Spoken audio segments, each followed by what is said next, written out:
Hi friends, welcome back to my channel. My name's Jack, this is Jthbooks, and it's time for a Women's Prize Shortlist reading vlog. So this year I've decided to read the Women's Prize for Fiction Shortlist. I've never done it before. I've always been so intrigued by the Women's Prize. I love book prizes. I love a book prize that celebrates women's stories and women's fiction and women writers. Absolutely brilliant. I can't wait to read the list. And I just figured, let's go for it. Let's try it. I'm getting all these books from my local library. I've just started using the library and I'm obsessed. So that is the plan. I have a few of them already, but let's discuss what's on the shortlist first. Although I'm sure you already know. I'm absolutely 100% sure you already know, but we'll go through it just in case. So I have the list written down here because I'm a professional. I guess if I was actually professional, I would have remembered the list off the top of my head, but we're never going to do that. We're never going to do that. I'll put a picture up here as well so you can see the books. But we have The Wren by Anne Enright. We have Enter Ghost by Isabella Hamad. We have Soldier Sailor by Claire Kilroy. We have River East, River West by Aubrey LeSueur. Restless Dolly Maunder by Kate Greenwell. And Brotherless Night by V.V. Ganeshathan. Now, I'm going to start with Brotherless Night because I'm just intrigued by it. I've heard people talk about this one and they say it's brilliant. So this is the one I am going to start with. But I think it's a really interesting list. Now, like I said, I am getting them from the library. So I have 3 here. 1, 2, 3, yep. And I already, well, it's time to confess something. Earlier in the year, I read Soldier Sailor by Claire Kilroy and I unhauled it. But I just put it on my free book exchange at work and no one took it, so I got it back. I was not a fan of this book. I didn't love it as much as everyone else. So I am undecided if I'm going to reread it or I'm just going to stick to my initial thoughts. If I stick to my initial thoughts, I will just put in the clip of where I summed it up in a review. Not a review, what's the word I'm looking for? Come on, what's it?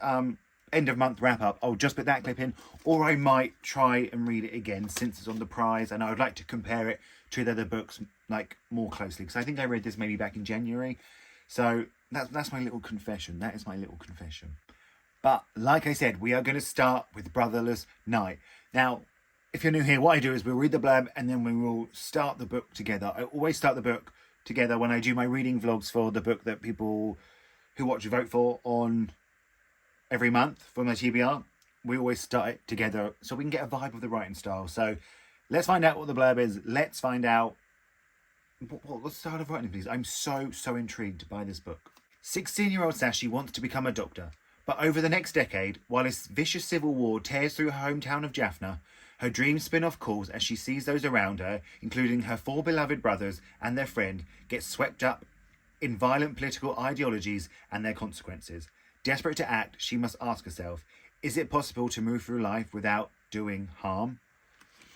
Sounds fantastic. It sounds absolutely fantastic. So let's start it together. Chapter 1, The Boys with Jaffna Eyes, Jaffna, 1981. I met the first tourist I knew when he was deciding to become one. Kay and his family lived down the road from me and mine in one village of the Tamil town called Jaffna in Sri Lanka. The Jaffna Peninsula is the northernmost part of the country. Many people have died there, some killed by the Sri Lankan army and the state, some by Indian peacekeeping force, and some by the Tamil separatists, whom you know as the terrorist. Many people, of course, have also lived. Very much into that. That I think that's a brilliant opening. I have such high hopes for this book. I'm so excited to read this list. Like, I'm really genuinely excited. So let's hope it goes well, and I will check in with you when I'm about halfway of, I think I'm going to do like that, halfway of each book. So I'll speak to you again when I'm halfway. So I am now, well, I'm about to say halfway, but I'm over halfway. I'm 200 pages in to Brotherless Night. My goodness, what a start to this Women's Prize shortlist journey. So we are following Sashi, who, and along with her family, who live in Jaffna, and sort of throughout these first 200 pages, you are watching civil war begin to break out. And it starts with sort of a bit of tension and then a few instances and then a riot. And you're watching her lose brothers is, that feels like a bit of a spoiler, but Brotherless Night, it is a bit in the title. You're watching her lose brothers to this civil war. And what I think is done really, really cleverly and well is sort of the first few pages are just showing you how much love these siblings have for each other. And it is so heartwarming and so lovely to read. And then as these atrocities start to happen, it just breaks your heart to read them. I mean, they're just kids. They are just kids. And it's, this feels really prevalent to what we see today. This is set in the 80s in Jaffna, and it's sort of the militant groups rising up against the Sri Lankan government.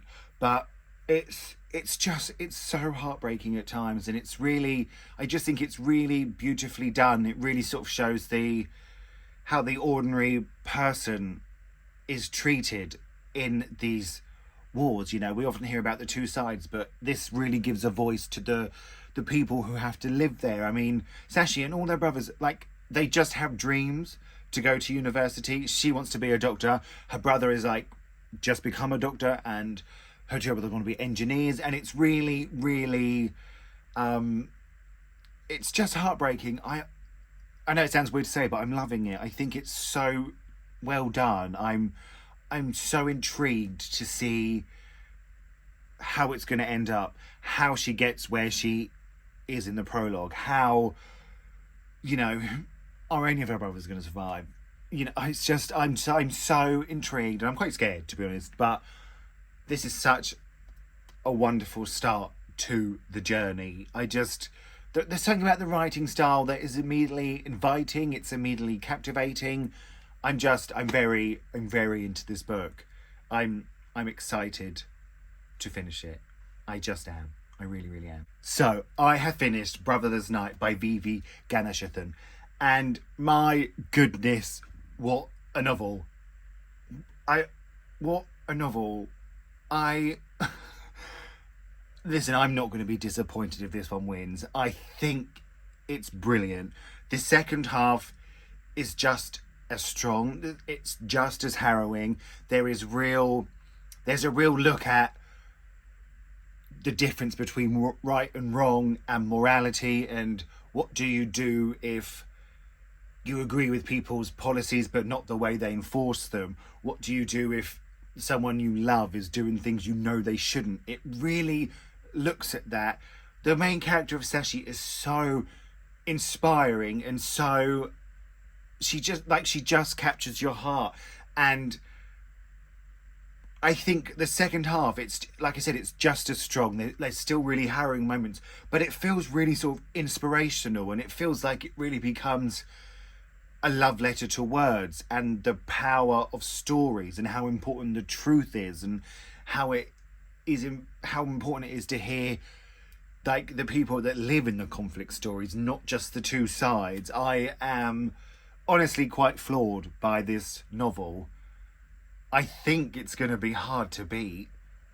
I'm so glad it's on the shortlist. I'm so glad I read it. That's what's great about the Women's Prize. I would never have picked this up, and now I've picked it up and I've loved it. I think it's really something special, and I think it's going to be hard to beat, but that's the beauty of the prize. I now have 5 other novels to see if something will beat this, but I just think Vivi has done such a brilliant job, a really brilliant job. It's so cleverly done what it turns into. I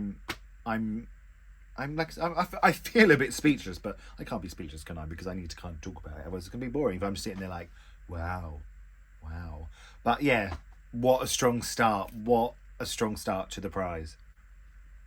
But next up, we are going to be reading The Wren by Anne Enright. Now, I'm reading this one next purely because it needs to go back to the library sooner than the others.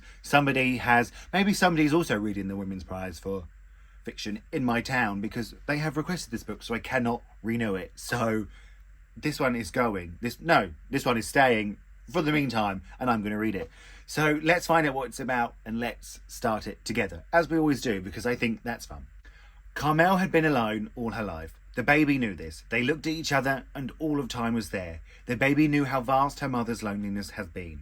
Carmel's daughter Nell, funny, brave, and so much loved, is a young woman with adventure on her mind. As she sets out into the world, she finds her family history hard to escape. For her mother, Carmel, Nell's leaving home opens a space in her heart where the turmoil of a lifetime begins to churn, and across the generations falls the long shadow of Carmel's famous father, an Irish poet of beautiful words and brutal actions. This is a meditation on love, spiritual, romantic, darkly sexual, or genetic. A generational saga that traces the inheritance not just of trauma but also of wonder. It is a testament to the glorious resilience of women in the face of promises false and true. Above all, it is an exploration of the love between mother and daughter, sometimes fierce, often painful, but always transcendent. That sounds really, really interesting. I didn't know what this one was about. So, God, that sounds really brilliant. And I know Anne Enright is a very sort of prominent author, but I've never read one of her books before, so this will be the first. This will be the first for me, and I think that's exciting. So, let's start it together, and let's find out if, if I'm going to gel with the writing style, if it's going to take me a little bit to get used to. Let's find out. Now, there is a psychologist in Nevada called Russell T. Hulbert who is interested in the different ways people think. In 2009, he fitted a young woman called Melanie with a beeper that went off randomly during the day, prompting her to record everything in her awareness at that moment, and she later reconstructed these mental events for his research. Shall I carry on a bit more? See where we're going with that? On the third day of Melanie's experiment, as her boyfriend was asking her a question about insurance, she was trying to remember the word periodontist. On the fourth day, she was having a strong urge to go scuba diving. On the sixth day, she was picking flower petals from the sink while hearing the echoes of the phrase, "nice long time." Well, I mean, that's a start, isn't it? I don't know. That's not really sort of the crux of the story, is it? So I'll read on. I'll check in again when I'm halfway, and we'll see how we get on. I'm very excited. I'm so excited to read this prize, especially after that first one. Let's just hope they're all as good. But that would make it hard to choose, wouldn't it? That would make it really hard to pick. Let's hope they're all good, but there's a clear winner. Good morning. I hope it's light enough. It's like 7:45 in the morning. I'm filming this before I go to work, but the sun is shining. It is a bright, beautiful day. We have not had that here in the UK for a while. So let's hope it's a bit warmer. You're not here to about the weather. You're here to because I am now halfway through The Rent by Anne Enright, and I am struggling with this one, just in the sense that I'm not sure what it has to say. When you first meet Nell, her style of character, just in the writing style that Anne has created, is very it took me a while to get used to, but it's very I can't think of the word, like sort of individual. It's very, it's not like a traditional novel. And then you go on to meet her mother, Carmel, who, well, you meet her through Nell's perspective, but you go back in time and you sort of see Carmel's childhood. And I assume at some point they're going to, the dual timeline is going to meet and you're going to get Carmel's perspective and Nell's perspective from the same time. But then it goes to sort of a very traditional novel. And then you go back to Nell, and it's still a traditional novel in the sense that it's a bit more like Carmel's. But I'm just not sure what... Well, I can get what it's saying. I'm just not sure if it's coming across. For me, there's like sort of lines in this that are quite hard-hitting and beautiful. And that's when I'm like, oh, this is what she's trying to say. But I think I just need more of them. I'm feeling a little bit sort of that it's a little bit like sort of lackluster in a way. And like sort of in Carmel's time, she's sort of talking about this relationship she's in, and I'm just sort of struggling to care. Nell's sort of Nell is it's a complicated character, and she's being explored sort of enough, but I just need more from this book. I think that's it. I'm sort of, I don't know if I'm intrigued to carry on, but I also am in a sense that I'm, sort of excited to see if it's going to come together, or if there's going to be sort of a bit more depth into why these characters are thinking these things, or I'm a bit worried I'm going to be a little bit disappointed and it's going to just sort of stay off the page. But like I said, it's fine so far. I'm not hating it. There are times when, especially in Nell's section in the beginning, I was quite into it, but it has tapered off a bit. But yeah, I've maybe got like 100 pages left, a bit less maybe. So we'll see if it finishes strong or if it carries on a bit mid. It's not a bad book, it's just fine. But now I'm going to go to work, so I can't read, and I'm out for dinner tonight, so I can't read. But I reckon it won't be long. I'll probably have this finished tomorrow or Thursday maybe. So let's hope. And then we'll have to decide what book to read next. But so far it hasn't. It's Brotherless Night is the winner so far for me. I'm back. So that means we have an update. I have finished The Wren. Now, in the last clip, you recall, I didn't quite get it. And that is true. But I get it much more now. I think the last 30, 40 pages saved this book for me. Obviously, it doesn't need saving from me. It's on the shortlist. It's doing okay. But, yeah, the last 30 or 40 pages, I got it suddenly. I got it. I got what it was about. I got that it was a mother and daughter that do not know how to be that. It is a mother and daughter that love each other but do not know how to. It's a mother and daughter that want to be together but need to be apart to be together. And it is them figuring out that together but also individually by looking at themselves. I think it could have done it better. I do think that. But like the last, like I said, 34 pages really changed the way I think about the book. I think it done it really well. It had like a section of Nell's grandfather, sort of the famous poet in it, which I didn't think was... I just think there were some bits in the book that were unnecessary. But like I said, there were some brilliant bits throughout. Like literally after I finished filming the last clip, I read a bit and I was just like, oh yeah, Anne Enright, she gets it. But she didn't quite get it enough, you know. It changed my opinion. I'm sort of thinking like, oh yeah, like I sort of keep thinking about it and being like, oh yeah, that book really sort of, those last sort of, and I don't want it to do that. I don't want it to be like, oh, I really love this book now, just because I like the ending and I'll forget about all the bits I didn't like.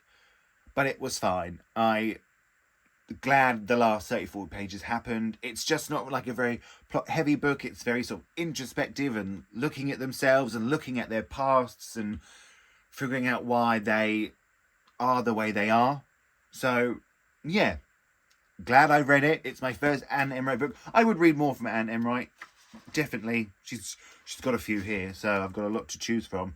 And, yeah, but so far, for me, Brotherless Night, you're still the winner. You're still the winner. Next up, I think I'm going to go for Enter Ghost by Isabella Hamad. Look, I've damaged the cover. This is the library book, and I damaged the cover.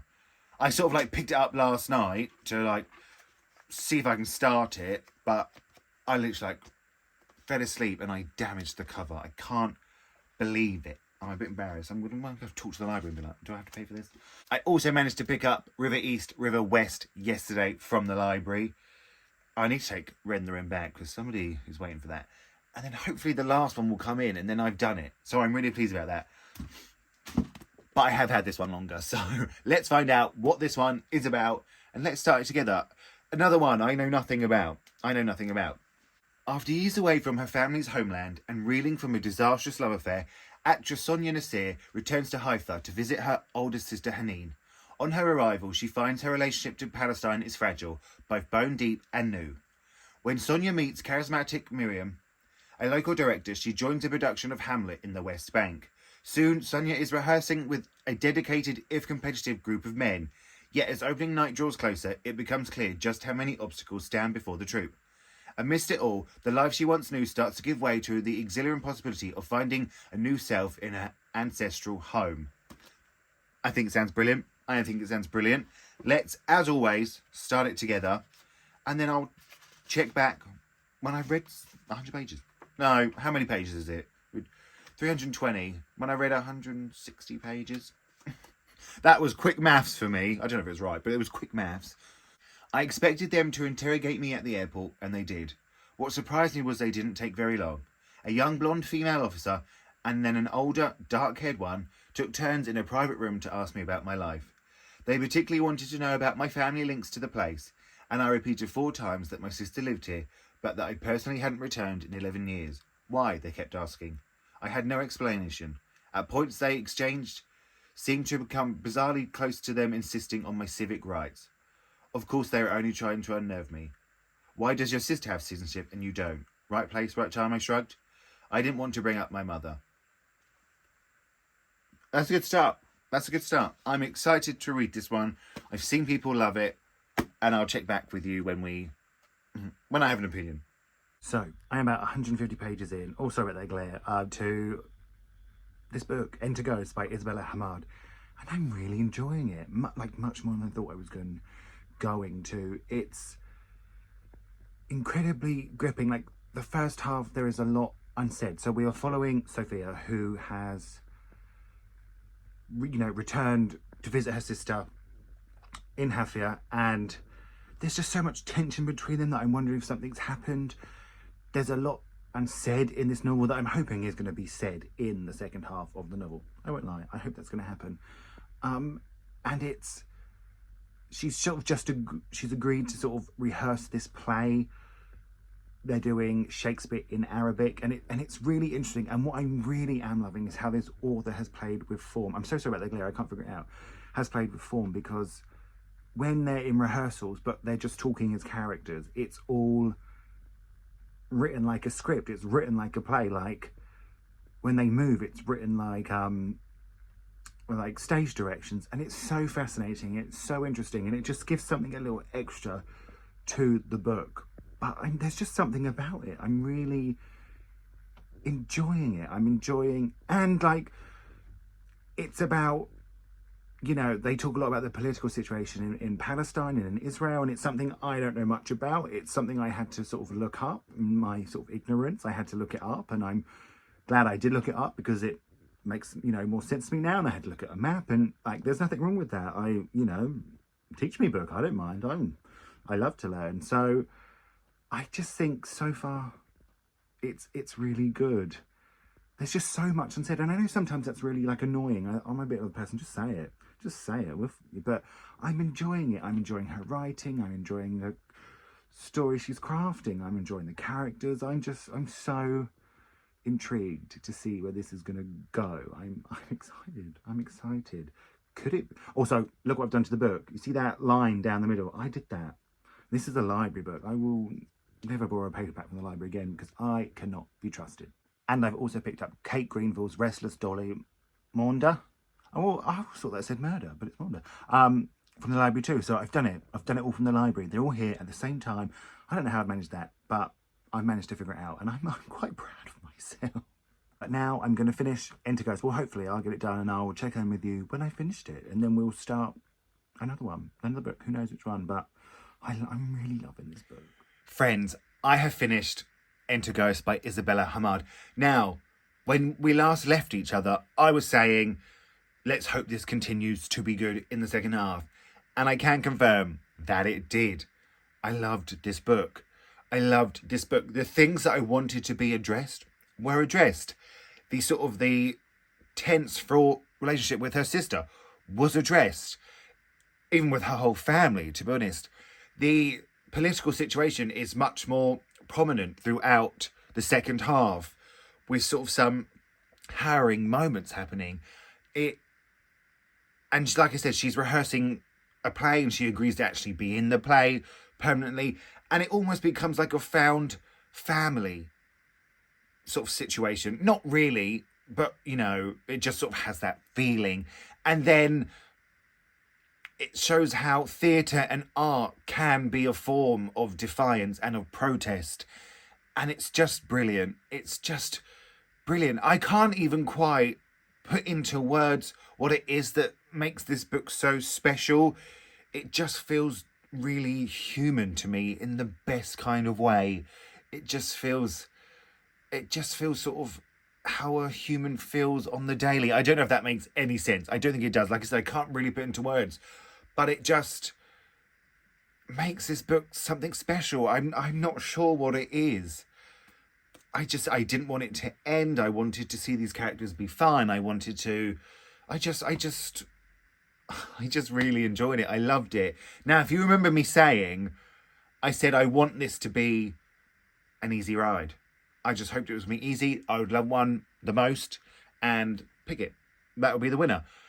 And that was going quite well with Brotherless Night, but this one has thrown a spanner in the works. So I am going to have to think about it. I know, we're only 3 books in, but I am going to have to think about it. Goodness. Masterpiece. I loved it. But now we're going to read River East, River West by Aubrey Lescure. Now, I'm only reading this one next purely because it was the one I picked up from the library first. And that's how I work. I don't know anything about this one. I haven't really known anything about any of them, which is, I think, why this has been so much fun and so intriguing to me. So let's find out what this one is about, because, like I said, no clue. Shanghai, 2007. Feeling betrayed by her American mother's engagement to their rich landlord Lu Fang, 14-year-old Alva begins plotting her way out. But the American school in Shanghai, a potential ticket to study abroad, turns out to be both more exclusive and seedier than she imagined. Qingdao, 1985. Lu Fang, newly married with a young son, is a lowly shipping clerk. Though he aspires to a bright future, he is one of many casualties of harsh political reforms. Then China opens its doors to foreigners and capital, and Lu Fang meets a woman who makes him question what he should settle for. Decades later, will he and his restless stepdaughter find common ground? I had no idea that's what it was about. What I'm loving about this prize, actually, is that we're reading around the world. I mean, we're in Jaffna, we're in Ireland, we're in China, and we've been in Palestine. I mean, I think that's brilliant. It's teaching me histories about these countries that I didn't know about. It's teaching me about their cultures. I just think it's fascinating. I think it's such a great thing, and it's just fun. It's fun to read about. So let's start River East, River West together, because, you know, I like to do that. Part 1, Alva, Shanghai, 2007. A man called Lu Fang stole Alva's mother in Grand Ballroom B of Shanghai's Imperial Hotel. The 88,888 yuan luncheon wedding came with 5 cold appetizers, 2 soups, 4 meat dishes, 3 seafood dishes, plus Western-style black pepper steak, sugar cream cake, and artificial flower bouquets. So expensive, yet so tasteless. Alva thought as she took in the windowless function room, the musty red and gold carpeting and the fabric petals scattering over each bouquet. Nothing like the white and pastel weddings of American movies, the candles and gazebos, the bridesmaids in their flowing gowns. Then again, her mother wasn't that kind of bride. Yeah, that was fine, wasn't it? We'll see. I think it sets up there's some harsh feelings there, some uneasy feelings about the marriage, but I am very excited. I've heard people. Someone on my Instagram said this is their favourite book of the year, so that sets me up a little bit for a little bit of a hope, doesn't it? So I will check in with you when we reach halfway. I'm halfway. We've got the glare again. I'm sorry. I'm not good at that. And that was. Did you see my double chins? Embarrassing. Halfway, like I just said. This is gonna be weird. We are following Alva in 2007, who is struggling a bit of her identity, I'd say, and wants to go to this American school because even though she's living in Shanghai and was born there, she has an American passport because her mum is American. And then you follow her stepdad, Lu Fang, in 1985, before he is with Sloane. He is married to another woman, has a son with this woman, and ends up having an affair with Sloane. That was a bit of spoiler, sorry. But I'm enjoying it. It is very good. It's very, like, plotty. Does that make sense? Like, it's a lot of plot. And I'm intrigued to see where it go. I just think maybe right now I'm enjoying it, like I said, but will I remember it in, like, 6 months? how much I love it? Probably not. Like, will I remember that about Enter Ghost? Yeah, I think I will. But I am intrigued to see where it's going. It's very good. It's very readable. I'm reading it so quickly. Like, yeah, I'll be like, you know, some books, like, you read for ages and you're like, wow, I've read 10 pages. That's not very often. This, I read for like 10 minutes. I'm like, wow, is that 50 pages I've read? So it has its pros and cons. There's been sort of one sort of beautiful section of writing. Other than that, I think it's pretty average, but I think it's more about the story, this, and these characters and their journey. I don't feel like you get much, like, sort of depth from them. I like that it sort of mentions the political situations in China at the time, and Alva sort of struggles with her identity. I like that. I just want a bit more of it. I just want a bit more of it. But I think I'm going to finish this pretty soon. Sorry about the glare. There you go. But that looks weird. Oh, it doesn't matter. Yeah, so I'll catch up with you when I've finished, because I think it's going to be soon, because I cannot put it down. I have finished River East, River West, and I think this is a book that has pros to it and cons to it. So I'm going to start with the pros, because, you know, let's be positive. It's immensely readable. This is an immensely readable book. I read it extremely quickly, more than I ever thought I was going to do. I couldn't really put it down. And I liked the characters. I liked the story. I liked how it sort of infused the politicalness in Shanghai to the story. I liked how Alva's sort of identity was discussed with her. I have finished River East, River West, and I think this is a book of pros and cons. So I'm going to start with the pros because, you know, let's be positive. I'm here, let's be positive. It's immensely readable. It is immensely readable. I read it extremely quickly. I couldn't really put it down, if I'm honest with you. It's just readable. It's a page turner.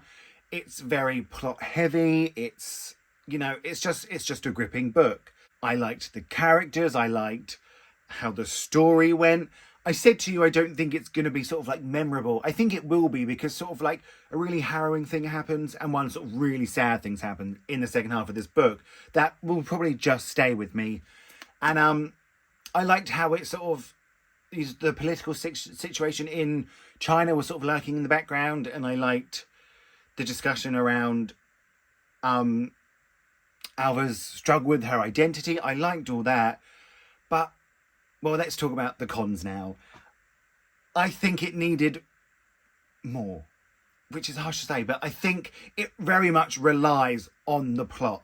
So I think it could have, you know, I think I could have seen more of the political situation in China. I could have had deeper discussions about Alva. I could have actually done with a perspective of the mother in this, because she plays such a central figure, but she never really gets her voice. She's only sort of seen through them. And I would have liked to have delved into her mindset a bit more. I think as well, I have read this story before. Obviously, the characters and the place and the time is different. But at the crux of it, I have read this story before. And that is probably like sort of my biggest thing with it. And I'm not saying it's a bad book. I would never say that to you. I would say right now, if you're thinking it sounds good to you and you want to pick it up, you absolutely should, because I think you'll be gripped. But I think judging it in terms of this prize, I think there's a couple of better books on here. For example, Enter Ghost. I just sort of think that's in a different league to this one. But this is so good. Like, if you're thinking of reading it, you won't be able to put it down. I can guarantee you that. So, and I never would have read this. I never ever would have read this. So I'm so glad that I managed to pick it up because of this prize. But now we start Restless Dolly Maunder by Kate Greenville. I know nothing about this. I've said it every time for every book, but this one, I truly know nothing about it. So should we find out? Should we find out? Dolly Maunder is born at the end of the 19th century, when society's long-locked doors are just starting to creak ajar for determined women. Growing up in a poor farming family in rural New South Wales, Dolly spends her life doggedly pushing at these doors. A husband and 2 children do not deter her from searching for love and independence. Restless Dolly Maunder is a subversive, triumphant tale of a pioneering woman working her way through a world of limits and obstacles, who is able, despite the cost, to make a life she could call her own. Well, it sounds all right, doesn't it? Let's start it And then, as always, we'll check in halfway. 1881, New South Wales. As soon as she could walk, she knew she wanted to be outside, moving. The house was too dark, too small, smelling of stale wood smoke and dogs. It was outside she wanted, the horizon shaped by the perfect cone of Jury Mountain on one side and the high ragged outcrop of Terrible Billy on the other. Outside and moving around, the sky above you, the dirt under your feet, and always the shape of the land against the sky like a familiar face. I'm intrigued. Well, it didn't sound great, but I'm intrigued. It's only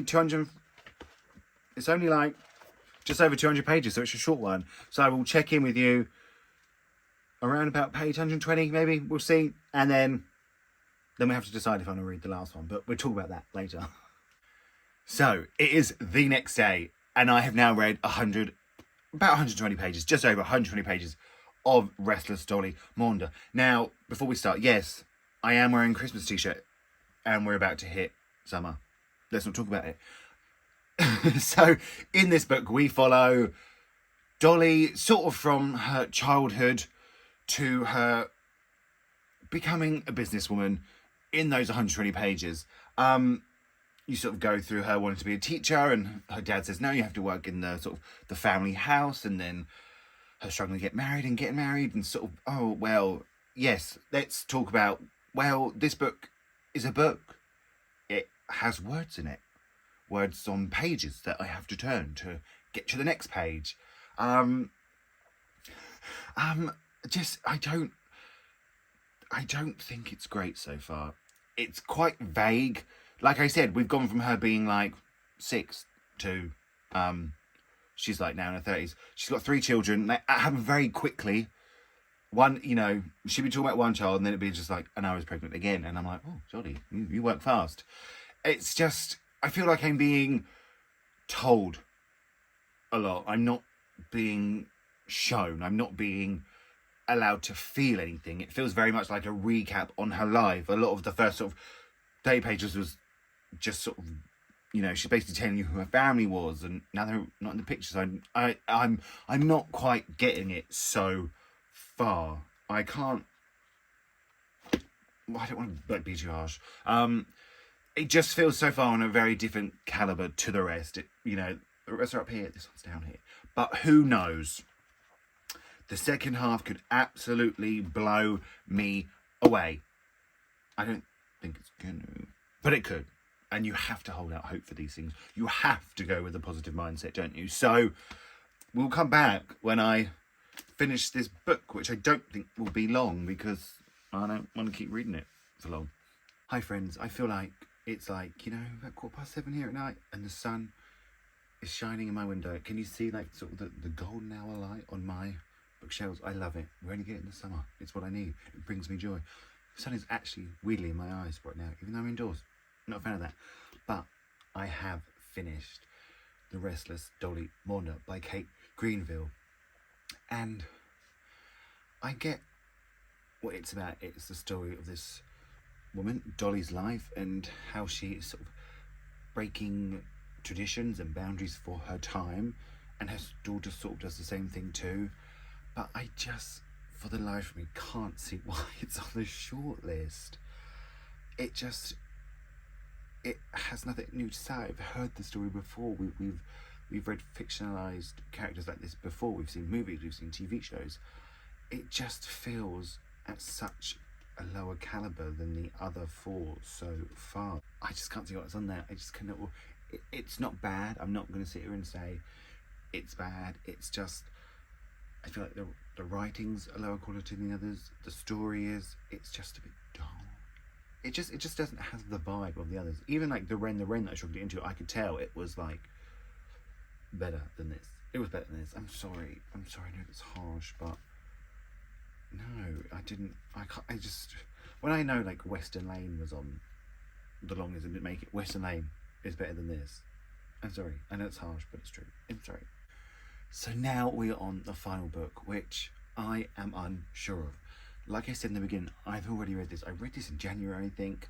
I didn't like it. I unhauled it but when I found out it was on the long list, I brought it back just in case. I think this stands a strong chance of winning. I know it's a book beloved by other people, but I'm going to try. It's only 233 pages, which, you know, I can do. And maybe it'll be better this time. Maybe I'll get it more. Maybe I was just in a funk in January. Let's be honest, I probably was. But so we're going to see how we get on with this one, and then we'll try. But I'll read to you what it's about, as always, and then we'll start it together. For the last one, this is the last book on the prize. I've done it. I'm pleased with myself for doing this. So let's try and finish strong, shall we? In her first novel for over a decade, Claire Kilroy takes us deep into the tumultuous early days of motherhood, exploring the clash of fierce love for a new life with a seismic change in identity. Kilroy vividly releases the raw emotions of a new mother. As her marriage strains under the burden of domestic duty, a chance encounter with an old friend offers her a lifeline to be the woman she used to be. I didn't get all that lot. I did. That wasn't true. I've just been a bit bitchy then, wasn't I? Right, let's start it together and we'll just see. I'm nervous. Well, sailor, here we are once more, you and me in one another's arms. The earth rotates beneath us and all is well for now. You don't understand yet that what we share is temporary, but I do. I close my eyes and I understand.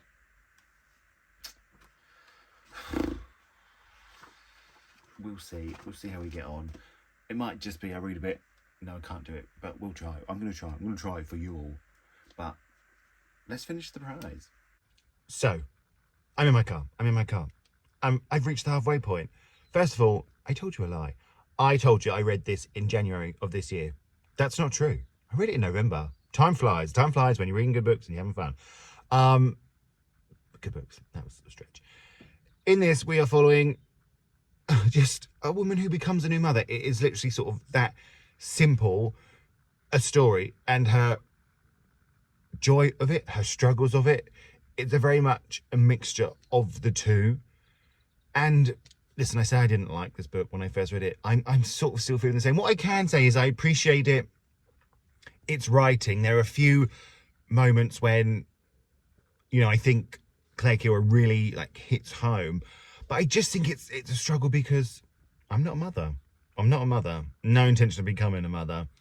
My mum's even dead, you know. I can't really, you know, relate much in any way. So I think I struggle with it there. I think at times it's a little bit overwritten, but it's like I can tell it's a higher caliber than the one I just read. What was it? The Restless Dolly Maundell. What I can say, like the Restless Dolly Maundell was like a briefer look at her life. It had time jumps. It had, you know, year time jumps. And this one is a very detailed book. Detailed book of her emotions, of her daily life, of what it's like to raise a baby. So we're just going to finish it. We are going to finish it because, like I said, I can appreciate it. It's just not for me. And we have books like that sometime. But I'm going to finish it. I'm just going to go into work. Yeah, I know I lied to you about it because I checked my Spotify. That's because I just listened to Spotify. I checked my Storygraph and it was November. Like the 13th I finished it. So if you want to follow me on Storygraph, TikTok, Bookstagram, all linked down below. But I will check in you when I finish this. And then I know I'm going to have to think about which one I want to win. I know I am going to have to think. But I'll check in you when I've finished. I have finished Soldier Sailor by Claire Kilroy. Now, I'm very much in the same boat as I was in the last clip. I will say, like, as you know, if you've watched the rest, I've read this before, and I did appreciate it more this time. I think that would be very fair to say. I can see it is in sort of the caliber of the other 5 books, really. It's very well written, although I do believe it is a little bit overwritten at some points. Just in the way that I don't think, you know, we think like how it's written. Does that make sense? It's very much a very intense, emotional, sort of one-person view of the world. And I just don't know if it's like, you know, quite how we think. But, you know, the writers just tried to sort of make it beautiful, which is fair enough. It should be beautiful. But I think it stands a strong chance of winning. I really, really do. It will not surprise me if it wins at all. But I am glad I reread it and was able to appreciate a bit more. So I'm going to, clarify that as a win for myself. But that does mean I have finished the prize. I'm going to have a little think because I want to pick a clear winner. So I'm going to have a little think, and then I'm going to come back to you and we're going to just place all our bets on one and see. Okay? So I'm going to have a little think. I'll come back, we'll wrap it up, and then this is done. It's been a long video, so if you stuck around now, well done. So here we are. It is time to wrap this mega vlog up. I know it's been a long one. If you've stuck around and watched, I really, really appreciate it. But here they are, in the order I read them, from top to bottom. No, bottom to top, should I say. And I need to pick a winner. I'm going to pick a winner. I am just going to, preface it by saying there's 6 books on the list. I sort of would be okay if any of 5 of them won. I think there's one that doesn't deserve to win. I'm just going to be honest. But I am going to pick a winner. And I am going to go for Enter Ghost by Isabella Hamad. I would really, really love to see this one win. I think it's exceptional. I really, really do. But I could easily just be happy with Brotherless Night or River East, River West. But I'm going out on a limb. I'm going to go out on a limb and I'm going to go for Enter Ghost. I'm going to do it. Oh, please let me be right. Because this is the first time I've done this. So please let me be right. And then I'll do it again next year. If you want to see it, of course. I just want to thank you all so much for watching. If you have watched this far, I know it's been incredibly long. I'm sorry. I got excited about the books and I kept talking about them, didn't I? It's been such a fantastic prize. I've loved reading from all around the world. I've loved reading about books I wouldn't have read before. It's just a brilliant prize, a win prize for fiction. The winner is announced in June. We will be keeping an eye out for that because I'm excited. Let me know if you've read any of these. Let me know what you think of the shortlist. If any on the long list should be on the shortlist instead of some of these. Just have a chat to me. Let me know what you want to win. Feel free to like and subscribe. That really, really helps. Oh, this has been so much fun. I loved it.